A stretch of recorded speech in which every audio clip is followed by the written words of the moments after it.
Hello everyone, welcome to GS touch. हम बात करेंगे 25 अप्रैल के नए करंट अफेयर्स की, जो इम्पोर्टेंट है सारे एग्जाम्स के लिए। तो चलिए शुरू करते हैं। भारत का पहला virology diagnostic sense mobile virology diagnostic sense research laboratory कहाँ स्थित है? भारत का पहला ये mobile virology diagnostics research laboratory establish हुआ है, वो कहाँ है? हैदराबाद में है। इसे किसने इनॉग्रेशन किया? उद्घाटन किन्होंने किया? तो ये वीडियो कॉन्फ्रेंसिंग के जरिए राजनाथ सिंह। किसने? राजनाथ सिंह ने इसका डायग्नोस्टिक पहला मोबाइल का वायरोलॉजी डायग्नोस्टिक्स के एस्टेब्लिशमेंट मतलब उद्घाटन किया। ये कौन है? राजनाथ सिंह भारत के रक्षा मंत्री है। कौन है? अभी ये कैबिनेट मिनिस्टर में ये रक्षा मंत्री है। अच्छा, इससे पहले रक्षा मंत्री कौन थी? निर्मला सीतारमन। अब वो क्या है? निर्मला सीतारमन वो वित्त मंत्री है। क्या है वो? वित्त मंत्री। और राजनाथ सिंह रक्षा मंत्री है। इन्होंने ही पहला मोबाइल वायरोलॉजी डायग्नोस्टिक्स लेबोरेटरी का उद्घाटन किया, और ये कहाँ है? हैदराबाद में। कहाँ है? हैदराबाद में। दूसरा है सीमा सड़क संगठन द्वारा कासोवाल और शेष राष्ट्र को जोड़ने वाली अस्थाई पुल। यह पुल कितना मीटर का है? 484 मीटर का है। और यह पुल किस नदी पर बना है? यह बना है रावी नदी पर। किस नदी पर? रावी नदी पर। यह कहाँ है? पंजाब में। कहाँ है यह? पंजाब में। नेक्स्ट है औषधि उपयोग के लिए भांग को वैध बनाने वाला पहला अरब देश कौन सा है? ये भांग पहले वहां मना था, मतलब वहां नहीं उपजाया जाता था, लेकिन औषधि उपयोग के लिए अब कौन सा अरब देश बना है? वो है लेबनान। लेबनान ने इसे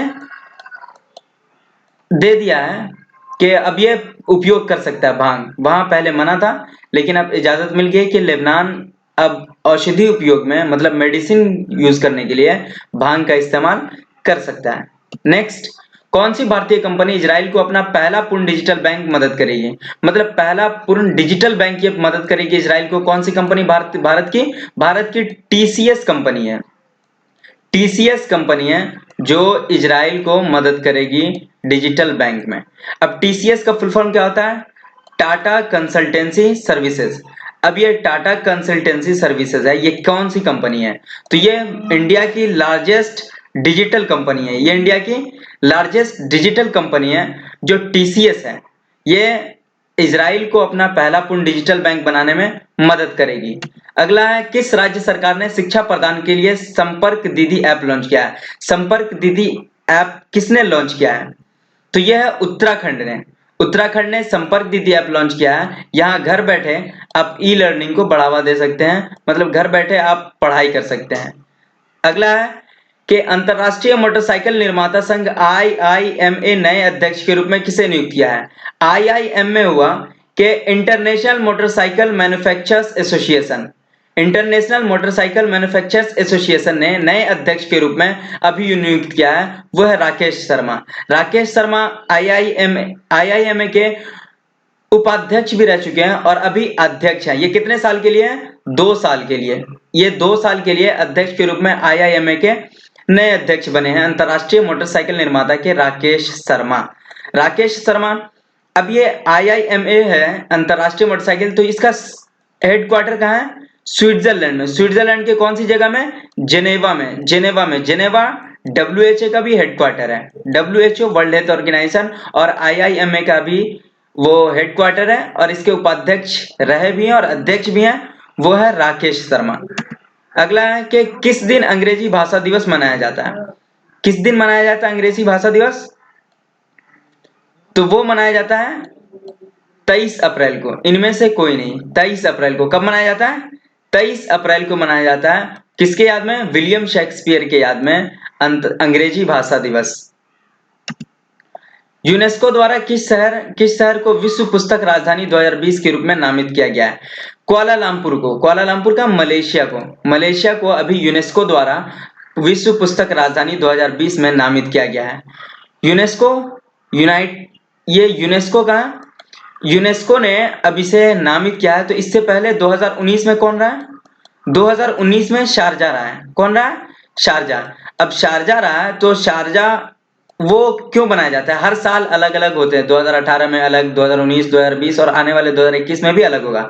लेकिन ये विश्व पुस्तक राजधानी बनाया जाता है कि पढ़ाई को बढ़ावा देने के लिए, किस लिए?